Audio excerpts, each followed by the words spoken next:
수요예배 나오시고 영상으로 예배드리는 모든 성도들에게 하나님이 함께 하시기를 바랍니다. 또 우리 성도들이 하나님의 은혜와 평강 가운데 이때에 믿음을 지키며 승리하는 복된 성도들 되시기를 바랍니다. 우리 몇 번 한번 같이 인사하겠습니다. 십자가를 사랑합시다. 십자가를 붙듭시다. 십자가는 하나님의 능력인 줄로 믿습니다. 그런데 그 십자가가 능력이 되기 위해서 뭐가 나냐면 상처가 났다라는 거거든요.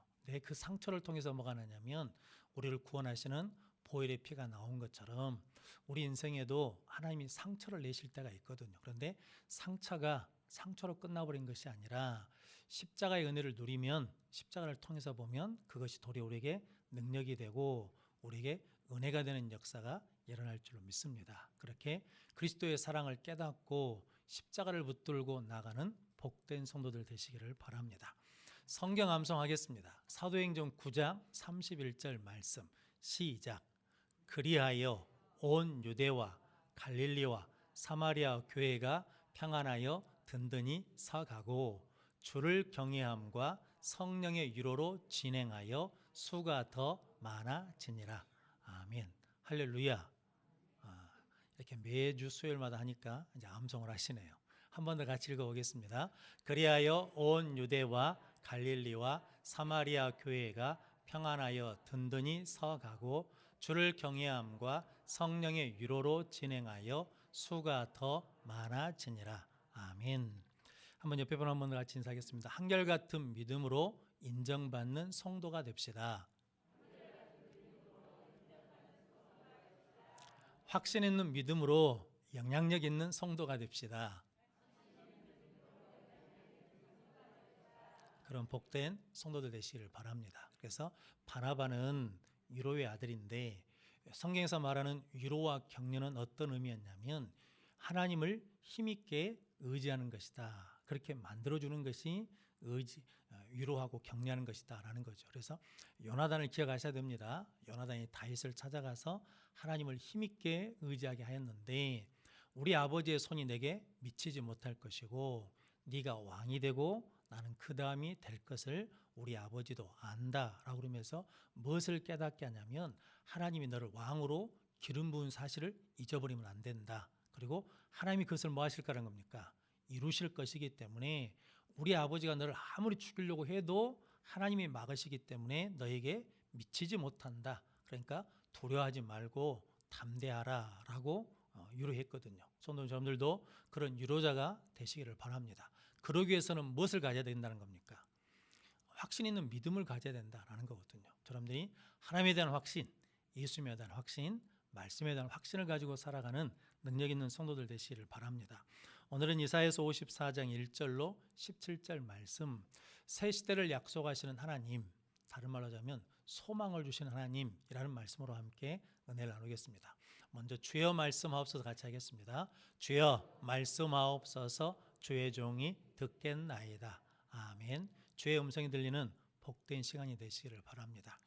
우리 교회 권사님 친구분이 일산에 사시는데 그 친구한테 전화가 왔더랍니다. 딸을 위해서 기도해 달라고. 근데 이 친구는 교회를 안 다녀요. 예수를 안 믿는 분이거든요. 그런데 딸이 둘인데 둘째 딸이 자궁암, 난소암이 걸려서 투병 중인데 병원에서 치료할 방법이 없다라고 한다라고 하면서 기도해 달라고 하더랍니다. 그래서 이 권사님이 일산까지 쫓아갔어요. 그러면서 기도하면서 복음을 전했답니다. 이제 예수 외에 의지할 것이 없으니까 예수님 믿고 예수님께 매달리자라고 하면서 같이 기도를 하면서 이제 우리 교회 영상으로 예배를 드리게 하고 가끔 저한테 전화로 기도해 달라고 하고 그랬거든요. 그런데 상황이 점점 안 좋아졌습니다. 그런데 가끔 전화를 해보면요, 그 혜진이라는 자매인데 목소리가 너무 밝아요. 아픈 사람 같지가 않아요. 그래서 참 감사하다. 그래서 잘 이겨내고 견딘갑다라고 했는데 얼마 전에 요양병원으로 갔다고 그러면서 더 이상 손쓸 방법이 없어서 요양병원에서 진통제를 맞고 견디고 있다라고 하는 연락이 왔습니다. 그래서 제가 그랬거든요. 그러면 권사님 병상 세례를 받게 합시다. 그래서 내가 올라갈 수는 없으니까 요양병원에 이게 면회가 안 되니까요. 그래서 일산에 있는 아는 목사님, 저 여천제일교회 올로 목사님 아들이 거기 일산에 있거든요. 그래서 전화해서 부탁을 했습니다. 목사님 혹시 기회가 되면 가서 병상 세례를 좀 주십시오라고 했더니 교인들과 함께 기도하겠다라고 그랬는데 원래 코로나 때문에 지금 요양병원들이 면회가 안 되잖아요. 근데 그 기간에 요양병원 면회가 허락이 되더랍니다. 그래서 가서 병상 세례를 주었답니다. 그러고 나면 며칠 있다가 하나님 품에 안겨서 하늘나라에 갔습니다. 그리고 나서 장례를 치르는데 교인들한테 문자를 보냈답니다. 이런 사정 때문에 장례를 당했는데 코로나 때문에 어렵지만 와서 위로해 주면 좋겠습니다 라고 해서 문자를 보냈는데 교인들이 많이 오셔가지고 위로를 해 주셨대요. 그리고 난 다음에 그 다음 주에 교회에 등록을 했습니다. 그리고 전화를 해보니까 이분이 예배에 출석을 잘할 뿐만 아니라 이게 동네에서 전도대에 들어와가지고 동네에서 예수를 전하는 사람이 되었다라고 하거든요. 오늘 본문 내용이 실은 이런 내용이거든요. 왜냐하면 성도 여러분, 그 혜진이 어머니한테 딸이 자궁암이 걸려서 죽어간다는 것은 절망적인 상황이잖아요. 소망이 없잖아요. 그걸 어떻게 이겨낼 수 있겠습니까? 오늘 이스라엘 백성에 대해서 그렇게 표현하고 있거든요. 오늘 1절 말씀 같이 읽어보겠습니다. 잉태하지 못하며 출산하지 못한 너는 노래할지어다. 상고를 겪지 못한 너는 외쳐 노래할지어다. 이는 홀로 된 여인의 자식이 남편 있는 자의 자식보다 많음이라 여호와께서 말씀하셨느니라. 아멘.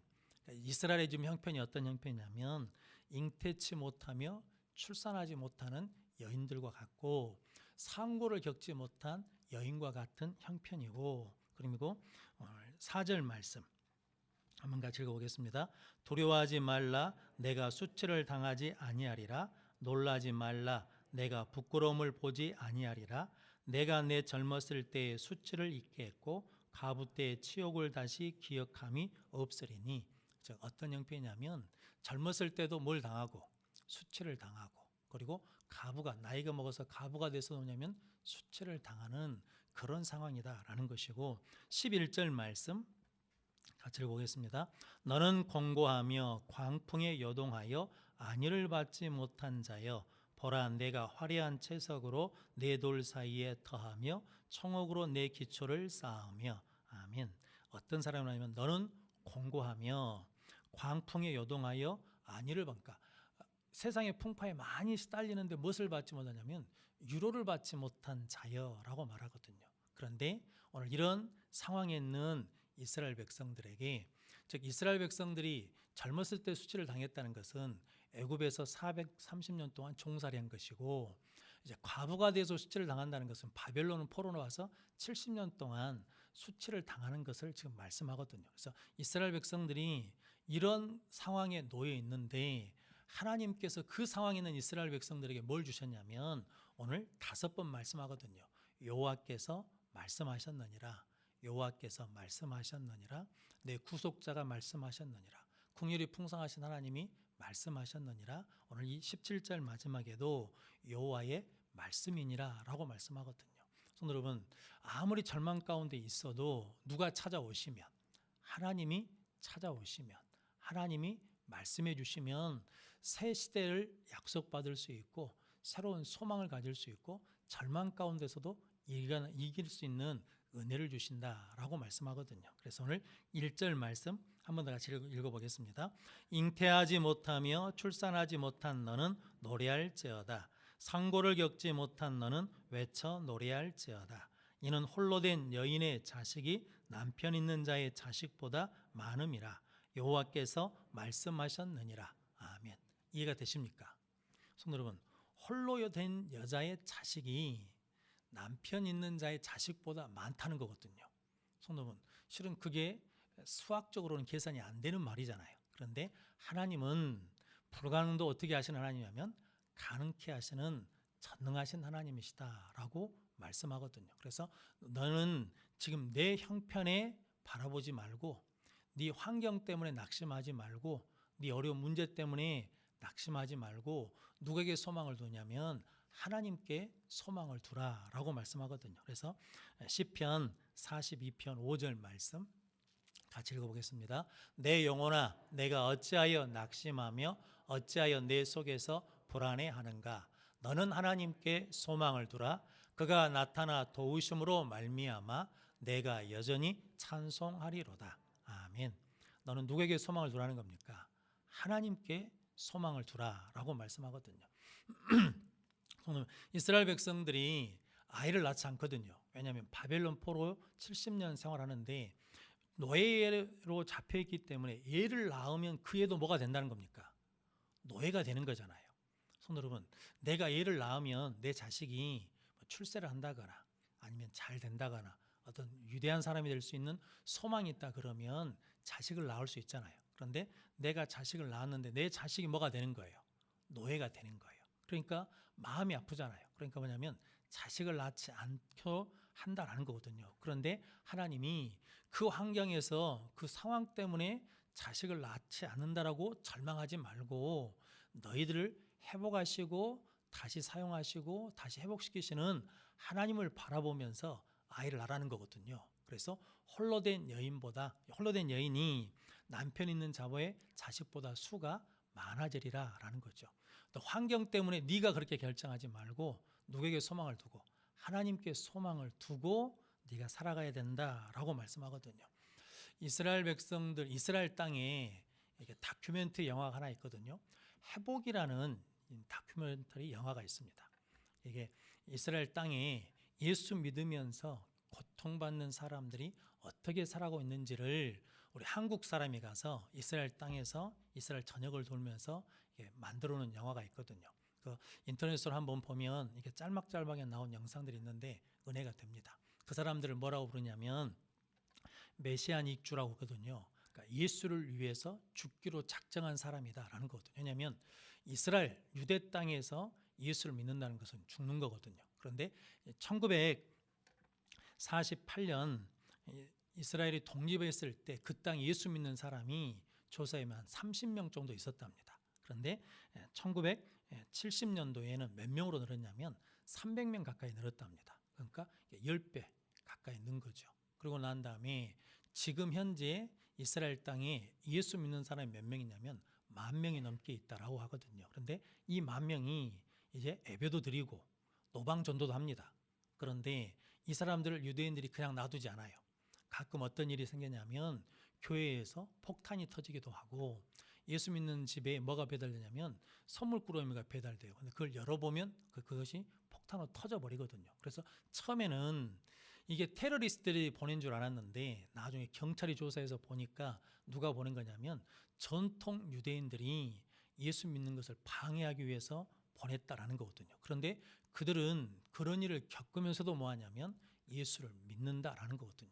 나는 죽어도 예수를 믿겠다는 사람이 몇 명 있냐면 이스라엘 땅에 10,000명이 넘게 있다라는 거거든요. 성도 여러분, 10,000명이라는 수가 적으면 적다고 할지만 실은 적은 수가 아니잖아요. 성도 여러분, 하나님께서 어떻게 하신다는 겁니까? 하나님께서 그 일을 누가 이루시냐?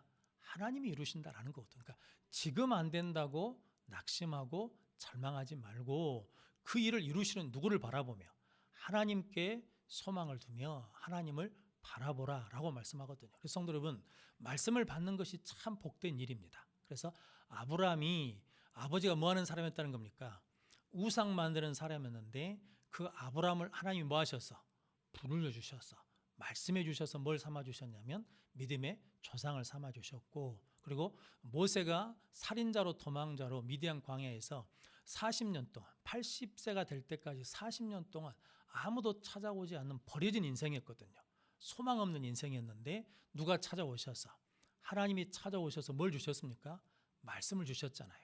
애굽에 가서 바로에게 나가서 내 백성을 구원해 내라라고 하는 말씀을 주셨거든요. 그래서 이제 80세 된 모세가 버려진 인생이 아니라 어떤 인생으로 바뀌었냐면 쓰임받는 인생으로 바뀌어졌다라는 거죠. 뭐가 임하니까? 하나님의 말씀이 임하니까. 우리에게도 은혜를 주시려고 하나님 지금 뭐 하신다는 겁니까? 우리에게 말씀하시니까 지금 환경이나 형편이나 문제를 보지 말고 대적을 보지 말고 누구를 보라는 겁니까? 하나님을 보아라. 말씀하신 하나님을 바라보면 하나님께서 우리에게 뭘 주시냐면 새로운 시대, 새 날을 주시고 새 소망을 주신다라고 말씀하거든요. 다윗도 똑같지 않습니까? 다윗도 목동이잖아요. 그런데 인정받는 목동이 아니잖아요. 아버지가 사무엘의 아들들을 다 불러오라고 했는데 불러요, 안 불러요? 안 불러요. 그러니까 그렇게 천대당하던 인생이었는데 누가 찾아오시니까 그 목동하는 자리에, 천한 자리에서 하나님을 만나니까, 하나님의 말씀이 임하니까 뭐가 되냐면 목동이 왕이 됐거든요. 성도님, 이게 이해가 되십니까? 실은 이거가 똑같거든요. 노무현 씨가 대통령 된 것과 똑같거든요. 상고 나온 사람이 대통령이 됐어요. 그래서 많은 사람들이 대통령을 인정해야 안 해요? 안 하는 거거든요. 왜냐하면 기존의 기득권을 갖고 있는 사람들은 너는 우리하고 뭐라는 거예요? 질이 틀리다라는 거거든요. 근데 성도 여러분, 사람은 그렇게 대할지라도 하나님이 붙들어 주시고 하나님이 찾아와 주시고 하나님이 말씀해 주시면 그 인생은 들리는 인생으로 세워지는 인생으로 하나님이 축복해 주실 줄로 믿습니다. 너희가 지금 그런 상황이어도 하나님이 말씀하시니까 누구에게 소망을 두고 살아라는 겁니까? 하나님께 소망을 두고 살아라. 그러면서 오늘 2절 3절 말씀 같이 읽어보겠습니다. 내 장막터를 넓히며 내 초소의 휘장을 아끼지 말고 널리 펴되 너의 줄을 길게 하며 너의 말뚝을 견고히 할지어다. 이는 내가 좌우로 퍼지며 내 자손은 열방을 얻으며 황폐한 성읍들을 사람 살 곳이 되게 할 것임이라. 아멘. 그러니까 너희들 그 고난 가운데 있다고, 절망 가운데 있다고 마음이 쪼그라들면 안 된다. 생각이 쪼그라들면 안 된다. 그리고 꿈이 쪼그라들면 안 된다. 그러기 위해서는 뭐냐면 내 장막들을 넓게 하라는 거거든요. 그래서 예수 믿는 사람은 마음이 종지그릇 같으면 안 됩니다. 뭐냐면 마음이 어떤 마음이어야 돼요? 대야 같은 마음이어야 된다라는 거거든요. 그래서 너의 장막터를 넓히고 내 초소의 휘장을 아끼지 말고 널리 펴라는 거거든요. 그래서 마음을 넓게 하고 기도를 널리 하고 그리고 사랑을 널리 하면 너의 줄을 길게 하며 너의 말뚝을 견고히 하라. 그러면 네 자손들이 네 좌우로 퍼질 것이고 내 자손은 열방을 얻게 될 것이고 황폐한 성읍은 사람이 살 곳이 될 것이다 라는 거죠. 성도 여러분, 안 되는 곳도 누가 들어가면, 예수 믿는 사람이 들어가면 되는 역사가 일어나야 될 줄로 믿습니다. 그래서 성도 여러분들이 가는 곳마다 어떤 삶을 살아야 되냐면 안 되게 하고 넘어뜨리는 인생이 아니라 되게 하고 세우는 인생을 살아가는 복된 성도들이 되시길 바랍니다. 그것이 곧 누가 커지는 거냐면 우리의 인생이 커지는 것이고 우리의 믿음이 커지는 복된 삶이다라고 하나님이 그들에게 말씀해 주셨다는 거거든요. 그러니까 이제 얘기를 나라는 거예요, 낳지 말라는 거예요? 나라는 거거든요. 그래서 내가 우리 젊은 집사님들한테 얘기를 나라겠더니 이제 더 이상 못 나갔다고 애기 키우는 게 힘들다고 그러거든요. 그런데 생각해 보니까 옛날에는 식구들이 같이 사니까 애기를 혼자 보는 게 아니라 서로 같이 봐줘서 힘이 덜 든 거고 지금은 따로 살다 보니까 혼자 키우려니까 힘든 거죠. 그런데 하나님께서는 내가 너희들에게 소망을 줄 테니까 그 절망적인 상황 속에서 낙심하지 말고 믿음으로 살아라. 하나님 바라보며 살아라. 말씀을 가지고 살아라 라고 말씀하십니다. 여러분들도 그런 복된 성도들 되시기를 바랍니다. 그러면서 오늘 하나님께서 수치당한 너희들을 수치를 뭐 해주시겠다는 겁니까? 제거해 주시겠다는 거죠. 그래서 5절 말씀 같이 읽어보겠습니다. 이는 너를 지으신 이가 내 남편이시라. 그의 이름은 만군의 여호와이시며 내 구속자는 이스라엘의 거룩한 이시라. 그는 온 땅의 하나님이라 일컬음을 받으실 것이라. 여호와께서 너를 부르시며 마치 버림을 받아 마음에 근심하는 아내 곧 어릴 때 아내가 되었다가 버림을 받은 자에게 함과 같이 하실 것임이라. 내 하나님께서 말씀하셨느니라. 아멘. 수치당한 인생이었는데 누가 남편이 되어주신다는 겁니까? 하나님이 너를 지으신 네가 네 남편이 되어주신다라는 거거든요. 하나님 우리의 뭐가 되신다는 겁니까? 신랑 되시고 우리는 신부다라는 거거든요. 교회는 예수님이 재림하실 때 예수님 앞에 순결한 신부가 될 수 있도록 거룩하게 구별된 곳이 교회다라는 거거든요. 그래서 성도 여러분, 저 여러분들이 하나님 우리 남편, 우리의 신랑 되심을 믿고 살아가는 성도들 되시기를 바랍니다. 이 의미는 어떤 의미냐면요. 예전에 한번 말씀드렸는데 남태평양에 키니와티라는 섬이 있답니다. 거기는 신랑이 장가를 가려면요, 암소를 갖다 줘야 돼요. 장인어른한테. 그래서 이쁘고 좋은 아내감이면 암소 4마리를 갖다 준답니다. 그리고 조금 미모가 떨어지면 3마리 갖다 주고 이도저도 아니면 한 마리 갖다 주고 데려온다는 거거든요. 그런데 이게 우물가에 여인들이 모여가지고 이제 빨래를 하거나 이럴 때 말하지 않겠습니까? 너는 몇 마리 받고 왔어? 이렇게 물어보면 나는 4마리요. 나는 3마리요. 근데 그런 이야기 하면 2마리나 1마리 받고 온 여인들은 이야기를 해요? 못 해요? 못 해요. 그런데 거기에 총각 하나가 장가를 가게 되었답니다. 자니 닝고라는 청년이 장가를 가는데 그 부인이 이름이 뭐냐면 사리타라는 사람인데, 이게 객관적으로 볼 때는 그 남태평양은 누가 이쁜 여자냐면 몸매가 좀 똥똥한 사람이 이쁜 여자예요. 그런데 이 사람은 부인 될 사람이 빽빽해요. 살이 없어. 그러니까 동네 사람들이 저건 2마리짜리다 라고 생각하고 있었는데, 이 자니 닝고라는 총각이 장인한테 암소를 몇 마리를 갖다 줬냐면 8마리를 갖다 줬답니다. 그러니까 동네 사람들이 미친놈이라고 조롱했어요. 뭣도 모르고 속아서 지금 장가 간다고. 나중에 선교사님이 동네에서 그런 이야기를 들었고 집에 갔더니 놀랬어요. 왜냐하면 자니 닝고라는 부인이 미모가 형편없는 줄 알았는데 사람이 당당하고 떳떳하고 얼굴에서 빛이 나는 거예요. 그리고 눈이 이쁘고 그렇게 생겼더라는 거죠. 그래서 그 자니 닝고라는 남편한테 물어봤답니다. 아니 내가 듣기로는 이러이러하던데 이게 어떻게 된 일이냐라고 물었더니 자기가 안다는 거거든요. 동네 처녀들이 시집가고 난 다음에 우물가에서 나는 몇 마리다, 나는 몇 마리 받고 왔다라고 하면 1마리 2마리 받고 온 여인들은 고개를 못 들더라라는 거죠. 그런데 내 부인이 그렇게 살고 싶게 하지는 않아서 내가 몇 마리를 줬냐면 8마리를 장인한테 주고 왔다라는 거죠. 그런데 나중에 보니까 이 부인이 동네 다니면서 나는 몇 마리짜리라는 거예요. 나는 8마리짜리라고 그러면서 이게 자긍심이 대단하더라는 거죠. 그러면서 턱을 딱 들고 다니는 거예요. 그러니까 턱선이 이뻐졌다라고 하는 이야기가 있거든요. 그러면서 그 선교사님이 그런 이야기를 했어요. 내 가치가 얼마인 것을 아는 사람은 그 가치값으로 거듭나고 변화되더라라는 거거든요. 성도 여러분, 우리는 얼마짜리입니까? 그래서 고린도전서 6장 19절로 20절 말씀 같이 읽어보겠습니다. 너희 몸은 너희가 하나님께로부터 받은 바 너희 가운데 계신 성령의 전인 줄을 알지 못하느냐? 너희는 너희 자신의 것이 아니라 값으로 산 것이 되었으니 그런즉 너희 몸으로 하나님께 영광을 돌리라. 아멘. 무슨 의미인지 아시겠죠? 우리는 무엇으로 됐다는 겁니까? 그냥 그럭저럭 구원받은 사람들이 아니에요. 하나님이 값을 지불했어요. 어떤 값을요? 독생자 예수 그리스도의 생명의 값을 지불한 자들이다라는 거거든요. 그래서 우리는 어떤 사람들이에요? 우리는 세상의 기준으로 보면 못생길 수도 있고 못날 수도 있고 부족할 수도 있고 가진 것이 없을 수도 있거든요. 그런데도 우리는 그것 때문에 기죽지 않아요. 왜냐하면 우리는 누구냐면 하나님이 나를 값주고 사셨어요. 얼마로? 예수 때 핏값을 지불하고 산 하나님의 자녀가 됐다라는 거거든요. 그렇다 그러면 이제 이전의 수치는 이제 느껴요, 못 느껴요? 느끼지 못할 만한 기쁨을 가지고 있는 사람들이다라는 거거든요. 사례가 아브라함과 결혼해서 살 때 하나님이 아들을 주신다고 했는데 아들을 낳아요, 못 낳아요? 못 낳아요. 허락하지 않으셔. 몇 세에 낳냐면 90세 얘기를 나거든요. 90세 아들을 낳고 이름을 이삭이라 졌거든요. 이삭의 뜻이 뭐예요? 웃음이에요, 웃음.